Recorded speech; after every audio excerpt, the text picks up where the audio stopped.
नाभि का रहस्य। नमस्कार दोस्तों, कैसे हैं आप सब।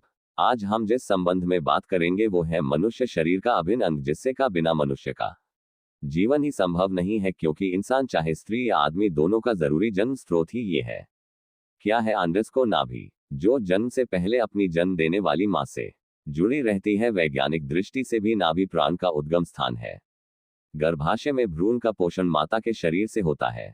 बुलबुले की तरह अपने जीवन की शुरुआत करने वाला भ्रूण तेजी से बढ़ना प्रारंभ करता है। निर्वाह एवं सतत पोषण हेतु उसे जिस भंडार की आवश्यकता है, वह अनुदान शिशु को माता के शरीर द्वारा अपनी नाभि के मुख से मिलता है। पका हुआ आहार माता के रक्त के माध्यम से वह निरंतर प्राप्त कर अपनी विकास यात्रा प्रारंभ रखता है।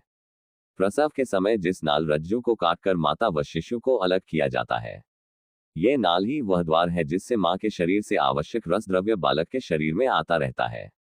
9 मास की पूरी अवधि में अपनी सारी जरूरतों की पूर्ति वह नाभि मार्ग से करता है। जन्मते ही बालक रोता हाथ पैर चलाता है और रक्त संचार आरंभ हो जाता है।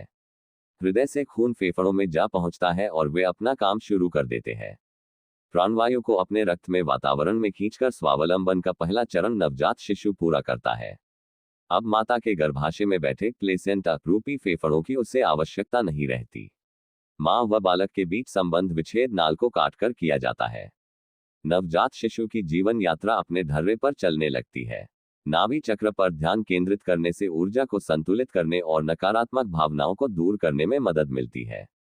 जीवन शैली में बदलाव, स्वस्थ आहार, नियमित व्यायाम और तनाव प्रबंधन नाभि चक्र को संतुलित करने में मदद कर सकते हैं। सकारात्मक सोच, नकारात्मक विचारों और भावनाओं को सकारात्मक विचारों और भावनाओं से बदलने से भी नाभि चक्र को संतुलित करने में मदद मिलती है। नाभि चक्र मणिपुर चक्र ऊर्जा का एक महत्वपूर्ण केंद्र है, जो आंतरिक शांति और सार्वभौमिक संबंध का प्रवेश द्वार है। ये चक्र, जिसे मणिपुर चक्र भी कहा जाता है, शरीर में आत्म भावना, व्यक्तिगत शक्ति और परिवर्तन को नियंत्रित करता है। योगानंद ने सिखाया कि नाभि चक्र में एक शक्तिशाली ऊर्जा होती है और इसे जागृत करके व्यक्ति अपनी आंतरिक शक्ति को अनलॉक कर सकता है और उच्च चेतना की स्थिति प्राप्त कर सकता है। नाभि चक्र के बारे में कुछ मुख्य बातें। आध्यात्मिक महत्व। नाभि चक्र, जिसे मणिपुर चक्र भी कहा जाता है, मानव शरीर का तीसरा प्राथमिक ऊर्जा केंद्र है। शारीरिक कार्य। यह चक्र हमारी जीवन शक्ति, प्रेरणा और उत्साह को बढ़ावा देने के लिए जिम्मेदार है।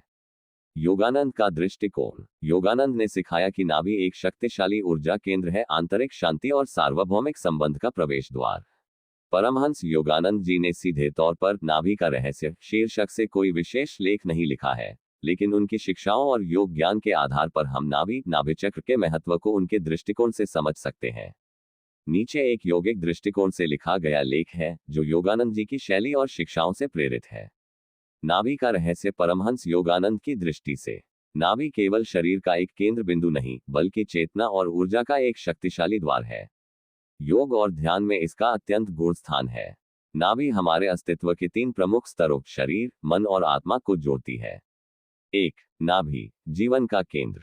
परमहंस योगानंद जी कहते हैं, शरीर एक मंदिर है और नाभि उस मंदिर का दीपक है। जब यह संतुलन में होती है, तब जीवन में स्थिरता और शक्ति आती है।